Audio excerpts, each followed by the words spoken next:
Greetings! My name is Monty Martin. And I'm Kelly McLaughlin. And we are the Dungeon Dudes. Welcome to our channel where we cover everything D&D, including advice for players and guides for GMs. We upload new videos on Tuesdays and Thursdays, so please subscribe to our channel so that you never miss an episode. Today, we're going to talk about getting proficiency in every single skill at the lowest possible level.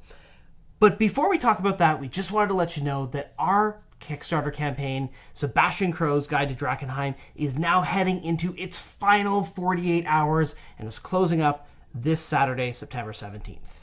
We partnered with the amazing team at Ghostfire Gaming to bring this book to life, and they've sponsored this video. Sebastian Crow's Guide to Drakkenheim introduces a ton of new player content for 5th edition, including a brand new class, new subclasses for each of the core classes, as well as new spells, new contaminated magic, and new feats. We are so grateful and thankful to our amazing community for their amazing show of support on this project. We've been able to unlock so many stretch goals to add more content, more subclasses, more spells, and other features to this book, as well as unlocking amazing stretch goals to add more products and accessories to the campaign, including support for virtual tabletops on Roll20 and Foundry. You can find out about the whole campaign by following the links in the description below.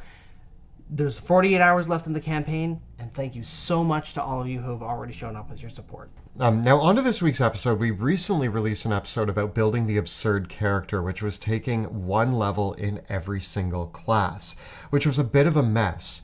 But what was interesting is that even with one level in every single class, we couldn't gain all of the skill proficiencies. Yeah, we thought that just by merit of having one level in every class, that it would yield a character that by level 13 was proficient in every skill.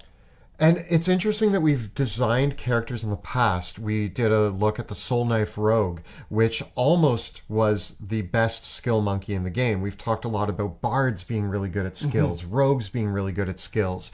The question came up on our Discord about building a character that is proficient in every skill. And we decided today to do a little thought experiment. We're trying to make a really good character, but we aren't sure if skills equate goodness, but we're going to analyze that. The main goal is how low of a level can we be to gain proficiency in every skill available to you in the game, as well as gaining as many expertise as we can fit in there.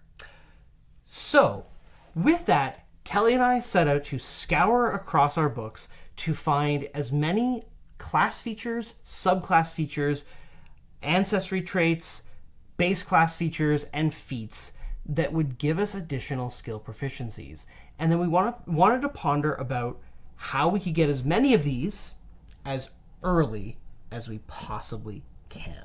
So here's what we found, and we'd love to hear from you if you could find any ways to improve this to get all 18 skill proficiencies at a lower level than what we were able to get here. We do a little bit of multi-classing, picking and choosing around certain things. So let's talk about what we built. Let's kick things off. The one class in the game that gets us the most skill proficiencies right away at level 1 is the Rogue, because we get the 2 from our background and the 4 baseline from our class.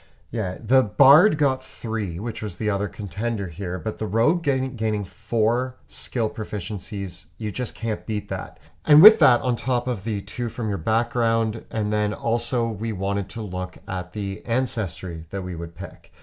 And this one actually was a bit of a debate. At first, we were discussing the Half-Elf, because the Half-Elf gives you 2 more skill proficiencies.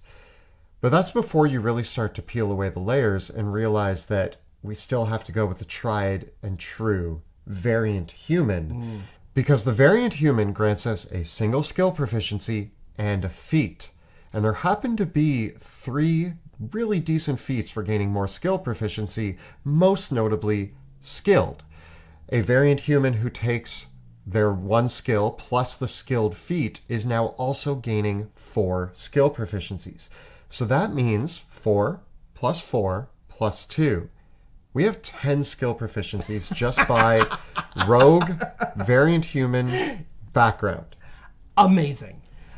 That alone starts this character off really, really well. And I think that many of us would be satisfied at that point with an amazing skill monkey character just for doing that. but we're going to go further. What are some of the biggest ways that we can net more skill proficiencies? Because we got to get 8 more. We've already taken the skilled feat, which we can't take it again. Do we level up a little bit more as a rogue, or do we start multi-classing? And I think the answer here is multi-classing. I want to talk about the debate that we had, though, because it was very interesting. There was an argument, first off, we looked at each of the rogue subclasses. Mm-hmm. And there is one rogue subclass that grants you additional skills. But then that got us talking about, well, are there other subclasses out there that also grant you additional skills? And so we moved away from the rogue and started looking at other possible options. So with the rogue, we found that we could get 2 more skill proficiencies by choosing scout as our subclass. And then from there, because we're a human, we could still take the skill expert and prodigy feats. But that would only get us to 14 skill proficiencies. And because we're taking 2 more feats, that's taking us to level 8. Yep. And we're trying to get it sooner than that. So at level 2, if we multi-class instead of building up to level 3 rogue, we actually are going to take probably not the greatest multi-class option in the world in terms of like actual gameplay here. But we're going to multi-class into Knowledge Domain Cleric. So we're only level 2, and we're a weird rogue cleric, but aside from that, the Knowledge Domain Cleric grants you 2 additional skill proficiencies, and also notably gives you double your proficiency bonus in those skill proficiencies, which in short is expertise. So we're gaining expertise in 2 more skill proficiencies at level 2. Now we're at 12. Notably, though, with the Knowledge Cleric, those skill proficiencies are limited to Arcana, Religion, Nature, and History. So it's a bit of a short list, but we do get expertise in those. So we'll pick up Arcana and History here and call it a day. Now, we could take another level of Cleric, and that would give us the 2nd level Channel Divinity feature, which temporarily gives us proficiency in a skill or tool for 10 minutes. But we kind of want the permanent options, don't we? We do. Yeah. And really, the Cleric levels aren't really helping us in the long run with playing a rogue. But this next class that we might multi-class into, I think, does lend itself to rogue a little bit. Yeah, and that's going to be the Bard, who right away when we multi-class 1 level of Bard, we get an extra skill proficiency just from multi-classing. So with this multi-class build, we're going to need to have a Dexterity of 13, a Charisma of 13, and a Wisdom of 13. But actually, those aren't too bad for being a skill monkey character, and I think you can point by our abilities or allocate your ability scores just fine to make that work and still end up with a good Dexterity score for fighting as a rogue and good Constitution and other good stats. In this case, we're going to advance 3 more levels, taking the College of Lore as our bardic subclass. So in total, from the 3 levels of Bard, we're going to get 4 more skill proficiencies, and these are going to be nice and open-ended. So we're going to be able to pick up whatever else we need. We're also going to be able to grab some expertise from those 3 levels of Bard too. So now we have expertise in 6 skills, although 2 of them have to be knowledge-based skills, and we are proficient now in 16 out of the 18 skills in the game. And at this point, we're only level 5. Correct. So, to finish it off, we're going to go back to the Rogue and take those additional 2 levels to get the Rogue Scout. So now with the Scout Rogue, we gain proficiency in the Nature and Survival skills. So we're going to want to make sure that those are the 2 left hanging. It is worth noting that the Scout Rogue also gains expertise in both of these skills. So now we have 8 expertise and proficiency in all 18 skills. That's at level 7. So that is, we're done. But I also want to point out that if you go to level 6 with your rogue, you're going to get 2 more expertise. Now having 10 expertise. Yes, we have expertise in over half the skills in the game by just getting a couple more levels of rogue. And if we continue advancing as a rogue, by 14th level, we'll get reliable talent. Our goal coming into this video was to see how quickly we could obtain all 18 skill proficiencies, and we reached it at level 7. But if we look at the viability of this character, I think this is where we actually get into a bit of a discussion, and although we hit our goal at level 7, I don't think there's any problem with stretching that out a little bit further. And the way that I would do that is I think that the weak point of this entire build is the one level of Cleric. It doesn't really gel with the Rogue Bard. There are some cool things that maybe you can gain there, but I think just by dropping the one level of Cleric and increasing our standard levels with the Rogue and the Bard a bit further to gain another feat and either take Prodigy or Skill Expert kind of completes the same task. I agree. The one level of Cleric lets us skip ahead and get all the skills by level 7. But if we simply take 4 levels of Rogue and 4 levels of Bard, we're able to now add Prodigy and Skill Expert onto this, both of which give us expertise in some skills, some ability score increases, and still get us all the way to having the full 18 skill proficiencies just one level later. This also frees up the ability to put expertise in skills that are going to be more meaningful. We end up with the same amount of expertise because the knowledge domain had expertise in those skills, but we might not want expertise in knowledge-based skills for this character. On the flip side, though, that level of Cleric does get us access to the Guidance cantrip, as well as a couple other choice first-level Cleric spells.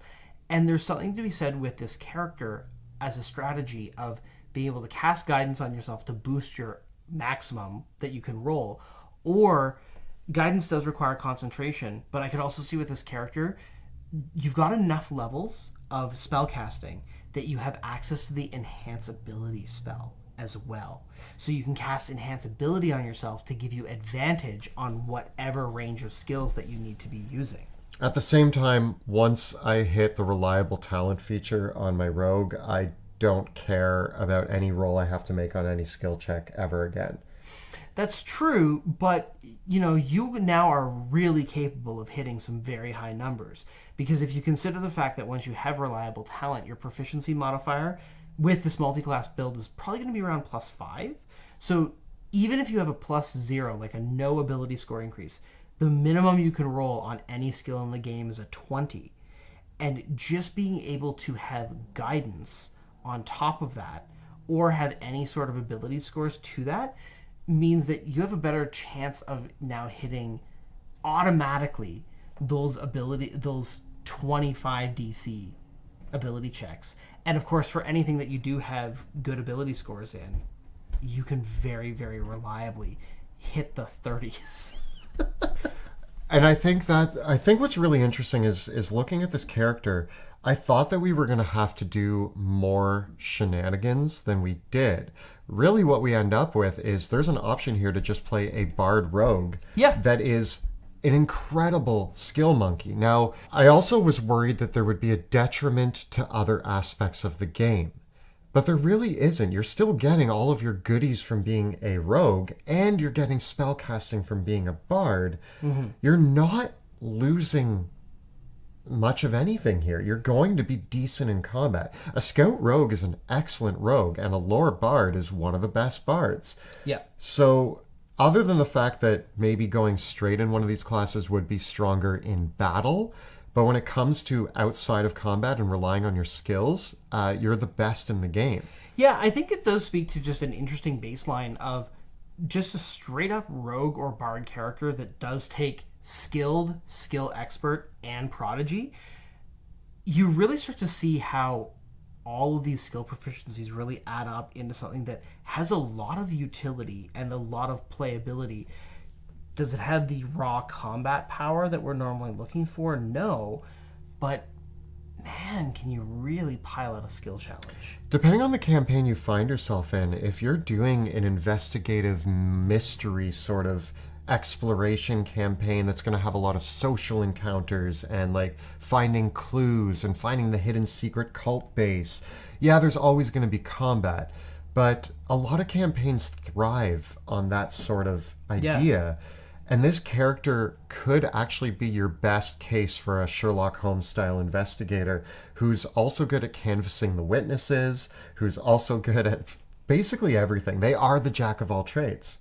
Ironically, you won't use the jack of all trades class feature of the bard, and it does kind of suck that you can't use bardic inspiration on your own skills. Because that would be super cool if you could somehow inspire yourself with bardic inspiration, but doesn't quite work in this case. Now, one thing that I actually do think is interesting is at the time that we're filming this video, they've only released the playtest packet for D&D 1. But one of the things that happens in there is they talk about humans now gaining 2 feats at level 1. Yeah. And if that's the case, we can now turn this into a human who takes Prodigy and Skilled at level 1. And I don't know if that's going to stick around for the official release, but there's something to be said there. Yeah, so overall, I find it pretty straightforward. Again, I would wonder if there is some other class or subclass that just all of a sudden gives us a couple of additional skills right away or right off the bat. There might be some options with the Ranger or some other Cleric subclasses. So, all that together, 7th level character, proficient in every single skill in the game. Also possible for an 8th level character with taking a little bit of a shift in multiclassing and feats. What of those 2 options do you think is a more playable character? Would you consider playing a character like this? Or can you find a combination in 5th edition that is able to get all 18 skill proficiencies even sooner? And what if we added languages and tools to this list? Is there another way that we could design a character who not only has all of these proficiencies, but how can we gain the most out of tools and languages? I also think there's a case to be made. Our specific goal was proficiency in every skill. But there is a case to be made that there's some really cool builds for maybe a character that is proficient in most skills, but also gains a lot of benefits to their skill abilities. I'm thinking of things like reliable talent from the rogue, but also the eloquence bard has a lot of tools to make their skills more reliable. And so if you look at different variations on this build that maybe aren't dedicated to the idea of every skill proficiency, you can still play characters that have 10 skill proficiencies, a lot of expertise, and a lot of tools and features that can actually boost those even further. So those 10 out of 18 things that they're good at, they're really, really good at. Yeah, and incidentally, with one of the character options that we did look at, the even split between 10 rogue and 10 bard would actually result in a character that has 12 expertise choices. So has expertise in the majority of the skills in the game. Of course, you have to be a 20th level character to have this and reliable talent.